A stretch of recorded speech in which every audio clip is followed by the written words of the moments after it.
بسم الله الرحمن الرحیم. به نام خداوند متعال، با یاد و طلب یاری از اهل بیت علیهم السلام.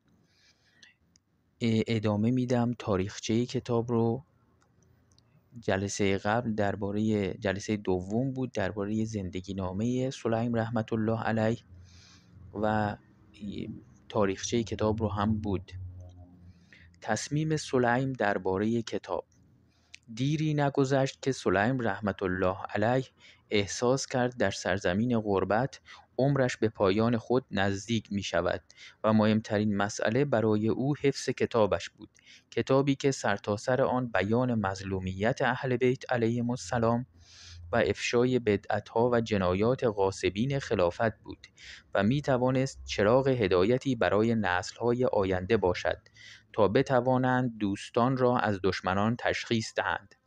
سلیم رحمت الله علیه نگران کتابی بود که با تمام وجود در راه تألیف و حفظ آن فداکاری کرده بود و مطالب آن را به طور شفاهی از خود معصومین علیهم السلام یا از اصحابشان گرفته بود. کتابی که در بردارنده نکات و گوشه‌های بسیار دقیقی از تاریخ اسلام بود و او در به دست آوردن آنها زحمت فراوان کشیده بود. کتابی که در یک نگاه مجموعه‌ای از معارف و تاریخ اسلام بود که میبایست به عنوان پایه تولا و تبرا تلقی شود.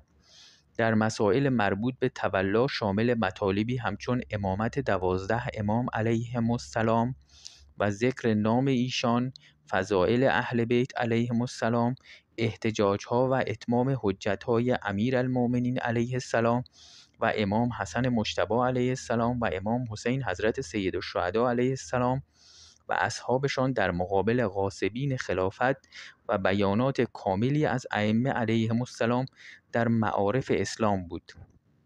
از سوی دیگر در جنبه‌های تبرع شامل پیشگویی‌های پیامبر اکرم صلی الله علیه و آله و سلم درباره اختلافات امت و فتنه‌های بعد از آن حضرت علیه السلام و نیز درباره ظلم قریش و غصب حقوق اهل بیت علیهم السلام، رفتار منافقین در زمان پیامبر اکرم صلی الله علیه و آله و سلم، اخبار مفصلی از غصب خلافت و شهادت حضرت صدیقه طاهره ام ابیها فاطمه الزهرا سلام الله علیها و حضرت محسن علیه السلام، ذکر مطائن غاصبین خلافت به خصوص اصحاب صحیفه ملعونه، گوشه‌های مهمی از جنگ‌های جمل و صفین و نهروان، اخباری از فتنه‌های معاویه بعد از امیرالمؤمنین علیه السلام و جنایات او نسبت به شیعیان بود.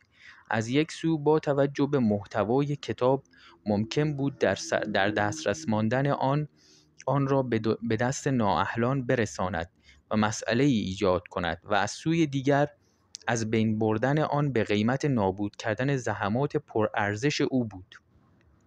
به همین جهت سلیم رحمت الله علیه گاهی به فکر از بین بردن کتابش میافتاد، ولی اقدامی نمی کرد، زیرا متوجه بود که چنین سرمایه علمی گرانبها را نباید به دست تلف سپرد و از سوی دیگر در پی کسی بود که بتواند امانتش را به او بسپارد. بالاخره فردی که سلیم توانست به عنوان حافظ کتابش به او اعتماد کند کسی جز ابان ابن ابی عیاش رحمت الله علیه تربیت شده خود سلیم رحمت الله علیه نبود.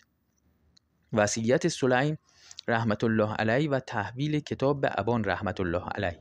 سلیم رحمت الله علیه پس از فرار از شر حجاج لعنت الله علیه و ورود به شهر نوبندجان بیش از 1 سال دوام نیاورد و بیمار شد و همین که آثار مرگ را در خود دید مخفیانه مسئله کتابش را با ابان در میان گذاشت و سرگذشت خود را در تألیف کتاب برای او تشریح کرد و او را متوجه این نکته نمود که مطالب این کتاب برای جامعه‌ای که با سیره ابوبکر و عمر و عثمان و معاویه پرورش یافتند قابل تحمل نخواهد بود و نباید در دسترس هر نااهلی قرار بگیرد.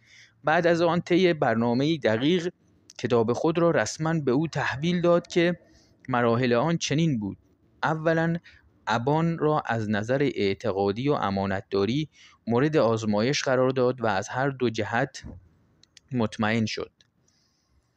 ثانیاً 3 شرط اساسی با ابان قرار داد و در مورد آنها عهد و پیمان الهی از او گرفت که آنها از این قرارند: 1.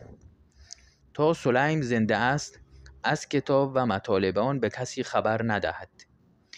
2. پس از رحلت او نیز کتاب و مطالبش را جز به موثقین از شیعه خبر ندهد. 3. هنگام مرگ کتاب را به شخصی موثق و دیندار از شیعه بسپارد. ثالثاً تمام کتاب را برای ابان رحمت الله علیه قرائت کرد و او به دقت گوش فرا داد تا در مطالب آن جای ابهامی نماند. رابعاً با دست مبارکش کتاب را به طور رسمی به دست ابان رحمت الله علیه داد و به عبارت دیگر آن را تحویل او داد تا در ادای امانت وظیفه خیش را به طور کامل به انجام رسانده باشد. وفات سلیم ابن قیس رحمت الله علیه. در اواخر سال 76 هجری سلیم رحمت الله علیه در شهر نوبندجان فارس در سن 78 سالگی بدرود حیات گفت و ظاهراً در همان شهر به خاک سپرده شد. خداوند متعال رحمتش کنه. پاورقی 8. تعیین سال 76 به عنوان سال رحلت سلیم از مجموعه قرائن زیر به دست آمده است. حجاج لعنت الله علیه در سال 75 هجری به عنوان حاکم عراق وارد کوفه شد. طبق تصریح ابان رحمت الله علیه در سرآغاز کتاب سلیم رحمت الله علیه، حجاج لعنت الله علیه پس از ورود به عراق فوراً سراغ سلیم رحمت الله علیه را گرفته و سلیم رحمت الله علیه هم بیوقفه فرار کرده و به نوبندجان آمده است. همچنین ابان رحمت الله علیه تصریح می کند که پس از ورود به نوبندجان دیری نپایید که سلیم رحمت الله علیه از دنیا رفت.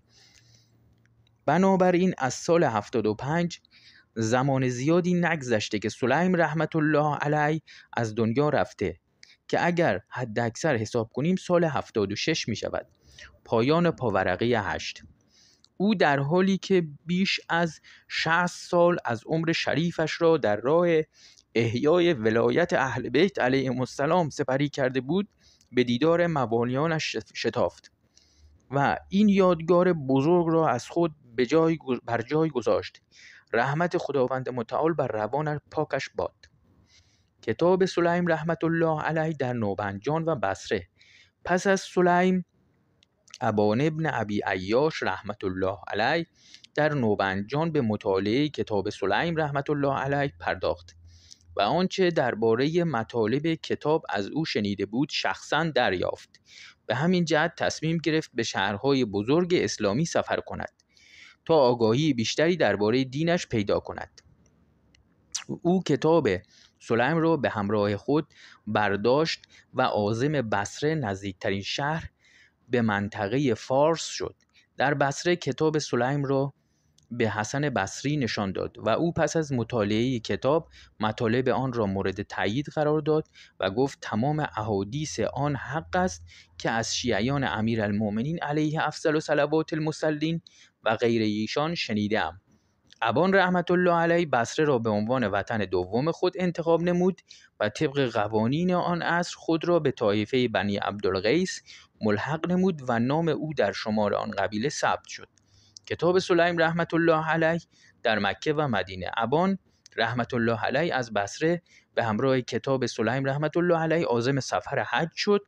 او در مکه با بیش از 100 نفر از اصحاب پیامبر اکرم صلی الله علیه و آله و سلم و تابعین ملاقات کرد و از آنان احادیثی فرا گرفت. بعد از آن مقصد او رسیدن به حضور امام زین العابدین حضرت سجاد علیه السلام بود تا هر سوال و مشکلی دارد از امام زمانش بپرسد و از حجت خدا فرا گیرد و این برای اطمینان کامل خود و نسل‌های آینده بود و برای اینکه هر گونه سوال اعتقادی برایش حل شود. خب تا همینجا کافیه. جلسه بعد موضوع کتاب سلیم در محضر امام زین العابدین حضرت سجاد علیه السلامه که کتاب رو ارائه میکنه. شما رو به خداوند متعال میسپارم. اللهم عجل لولیک الفرج، اللهم عجل لولیک الفرج، اللهم عجل لولیک